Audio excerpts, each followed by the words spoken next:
সরকার চতুর্থবারের মতো একটানা। এক সময় আমরা কিন্তু নিজেও ভাবতাম না ঢাকায় যে এলিভেটেড এক্সপ্রেস ওয়ে হবে, মেট্রো রেল হবে, পদ্মা সেতু হবে। এখন আপনি ভাবতে পারেন ঢাকায় হইলে আমাদের এলাকায়। আপনারা দেখেন করোনার সময় কিন্তু পৃথিবীর মাত্র হাতে গোনা এক দুইটা দেশ মনে হয় বিনা টাকায় ভ্যাকসিন দিয়েছিল, এর মধ্যে বাংলাদেশ অন্যতম। তো 2 বছর করোনার সময় কিন্তু আমাদের ঘরে থাকতে হয়েছিল না? আমি কিন্তু তখন আমাদের পরিবারের পক্ষ থেকে 2020 সালে খাদ্য সামগ্রী নিয়ে প্রায় 15টা ইউনিয়নে, বানিয়াচং আজমেরীগঞ্জ মিলে 15-16টা ইউনিয়নে আমি খাদ্য সামগ্রী বিতরণ করেছিলাম জীবনের ঝুঁকি নিয়ে। বারবার করোনাতে আক্রান্ত হয়েছিলাম। এরপরে আসলো রাশিয়া ইউক্রেন যুদ্ধ। রাশিয়া ইউক্রেন যুদ্ধের কারণে কিন্তু আন্তর্জাতিক বাজারে যেসব জিনিস পৃথিবী থেকে ইম্পোর্ট করতে হয়, আমদানি করতে হয়, এত বৃদ্ধি পেয়েছিল যে পৃথিবীর অনেক দেশে দুর্ভিক্ষ শুরু হয়ে গেছিল। কিন্তু বাংলাদেশে কিন্তু দুর্ভিক্ষ হয় নাই।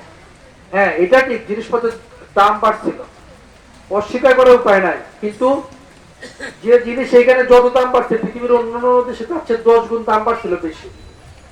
ইংল্যান্ডের মতো জায়গায় মানুষজন, লন্ডনের মতো জায়গায় চিন্তা বাসা ভাড়া দিতে পারতো না, গ্যাস বিল দিতে পারতো না। তো যাই হোক, আজকে এই বৈরী আবহাওয়ায় আমি আসলে এখন ওই আজমিরগঞ্জ গিয়ে যেসব জায়গায় নদী ভাঙন শুরু হয়েছে সেসব জায়গা পরিদর্শন করে রাতে আবার ঢাকা যাব, কারণ কালকে থেকে আমার জাতীয় সংসদে অধিবেশন শুরু।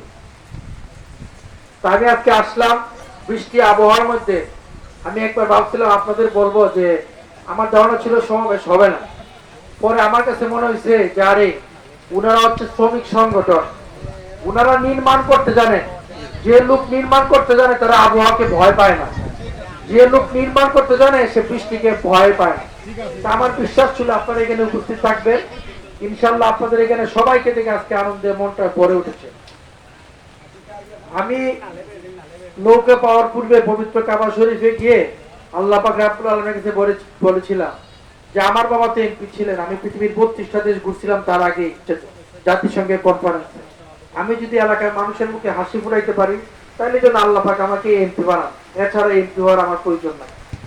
তা আপনাদের অশেষ এমপি হয়েছি, এখন কিন্তু দায়িত্ব অনেক, সবার মন রক্ষা করা সম্ভব না, দিন রাত চেষ্টা করি। এই যে গত পরশুদিনই ঈদের আগের দিন এক মহিলা আমাকে ফোন দিলেন, ফোন দিয়ে বললেন আপনার অনেক প্রশংসা শুনছি, আমি হবিগঞ্জে সিজার করব।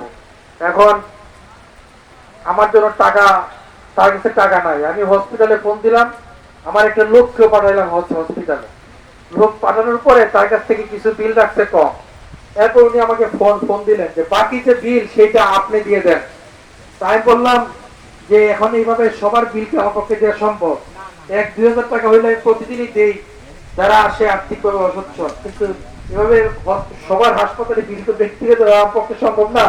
এরপর আপনার যোগাযোগ করে তখন তিনি বলছিলেন তাহলে তো যে প্রশংসা শুনছিলাম এই প্রশংসা থাকলো না আমার কাছে। এখন পরে আমি বুঝলাম বাবা রাজনীতি অনেক কঠিন।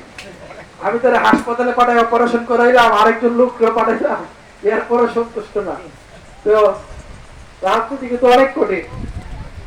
যাই হোক, এখানে আজকে শ্রমিক সংগঠন, আপনারা অনেক বাইরে হয়তো বক্তব্য দিতেন, হয়তো আমার শোনার কথা ছিল আপনাদের দাবি দেওয়া, কিন্তু আমি কিন্তু বুঝি আপনাদের কি কি দাবি দেওয়া আছে। তো জাতীয় সংসদে যেটা বলছেন যে বলার জন্য আপনারা যদি আমার লিখিত আকারে দেন, লিখিত আকারে যে আপনাদের কি কি প্রয়োজন, আমি আপনাদেরকে কথা দিচ্ছি আমি জাতীয় সংসদ আমি পেশ করবো ইনশাল্লাহ। আর আপনাদের শ্রমিক সংগঠনে আপনাদের যদি কোনো অফিস রুম প্রয়োজন হয়, আপনাদের কোনো বরাদ্দ প্রয়োজন হয়, আপনাদের যদি আপনারা মনে করেন এই সংগঠন থেকে যদি মানুষের উপকারী না করতে পারেন, কিসের সংগঠন? নির্মাণ শ্রমিক তারা জীবনে সবচেয়ে ঝুঁকি নেয় বেশি। অনেক সময় কাজ করতে গিয়ে অনেকে অসুস্থ হয়ে যায়, অনেকে বিভিন্ন জটিল রোগে আক্রান্ত হয়। সেই সব আক্রান্ত রোগীর পাশে এই সংগঠন থেকে কিভাবে দাঁড়ানো যায় সেই সব চিন্তা করা লাগবে। এবং যারা মৃত্যুবরণ করেন তাদের পরিবারের পাশে কিভাবে দাঁড়ানো যায় সেইটুকু আমাদের চিন্তা করা লাগবে।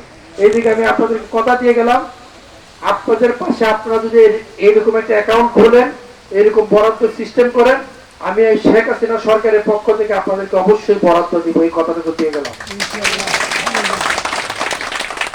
পাশাপাশি নির্মাণ শ্রমিক ভাইদের একটা কথা বলি, তো দেখেন মাননীয় প্রধানমন্ত্রী শেখ হাসিনা বয়সে প্রবীণ, কাজ করেন নবীনদের মতো, আর আমরা নবীন কাজ করি প্রবীণদের মতো। উনি সেই সকালে তার যদি নামাজ পড়ে, ফজরের নামাজ পড়ে, এরপরে সারাদিন কাজ করেন, দিন রাত পরিশ্রম করেন। এই পরিশ্রমটা কিন্তু ব্যর্থ হয় কেন? পরিশ্রমটা অনেক কারণে ব্যর্থ হয়, যে আমাদের জন্য। এখন উনার পক্ষে কি সম্ভব উনি আমাকে একটা বরাদ্দ দিচ্ছেন, আমি এই ভাইকে বরাদ্দ দিলাম কি দেই নাই? এটা এখানে এসে দেখা সম্ভব? এই যে বয়স্ক ভাতা, বিধবা ভাতা, অনেক সময় শুনি অনেকে নাকি আর্থিক কিছু টাকা নিয়ে তাদেরকে এইগুলো প্রদান করে।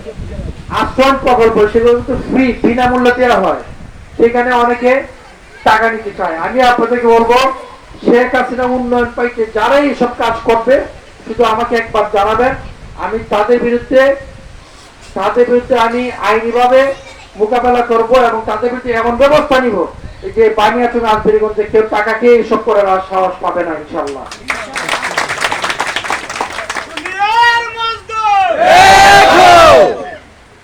তো যাই হোক, আপনাদের মধ্যে আমি আরেকটা কথা বলবো। আমি প্রায় সময় দেখছি বিভিন্ন সংগঠনে তাদের উদ্দেশ্যটা ব্যর্থ হয়ে যায় তাদের মধ্যে মন কষাকষির কারণে। যে কোনো নির্মাণ শ্রমিক সংগঠন হলে আমাকে কেন অমুক পদ দিল না, আমাকে কেন অমুক পদ দিল না। আরে ভাই, পদ যে পদই থাকে, কাজ করা যায়। আমি তখন এমপি হওয়ার জন্য আসছিলাম, অনেকে কিন্তু আমাকেও যেন মিটিং এ না থাকতে পারি ব্যানার থেকে আমার নাম দিচ্ছে কাইটা। আমি কিন্তু এসব পড়ুয়া করি না। আমি কি আসতে পেরে মঞ্চে এইটা আমি চিন্তা করছি, শরীফুদ্দিন সাহেবের ছেলে নাম বললেই তো সবাই চিনবে, উপস্থিত থাকলে কেউ না কেউ তো বলবে মঞ্চে শরীফুদ্দিন স্যারের ছেলে উপস্থিত। আমি কিন্তু এইসব মানে ইগনোর করে সামনে আগায় গেছি। আপনারাও বৃহত্তর স্বার্থে এসব ক্ষুদ্র স্বার্থ আপনাদের একটু অ্যাভয়েড করা লাগবে, একটু দূরে রাখা লাগবে। তাইলে দেখবেন এই সংগঠনের আসল স্বার্থ যেটা, সেটা পরিপূর্ণ হবে। এছাড়া যদি আপনাদের মধ্যে এগুলা নিয়ে একটু দূরত্ব আসে, একটু আসে, তাহলে কিন্তু এগুলা সফল হবে না। অনেক সময় আমি দেখি অনেকে রাজনীতি করবেন, কিন্তু ব্যক্তির কোনো সময় গোলামি করবেন না। ব্যক্তির গোলামের কারণে প্রতিটা সংগঠন আজকে সমস্যা হয়ে যায়। অনেক সংগঠন দিচ্ছে এ অমুকের লোক, বলবে যে এই এমপির কাছে যাইস না। আবার এমপি বলবে তুমি অমুকের কাছে চাইও না, অমুককে কেন দাওয়াত দিলা, এমপি অসন্তুষ্ট। এরকম যেন আমাদের মধ্যে না হয়। আমি আজকে থেকে ঘোষণা দিতেছি, আজকে থেকে আপনারা যদি আমাকে গ্রহণ করেন, আমি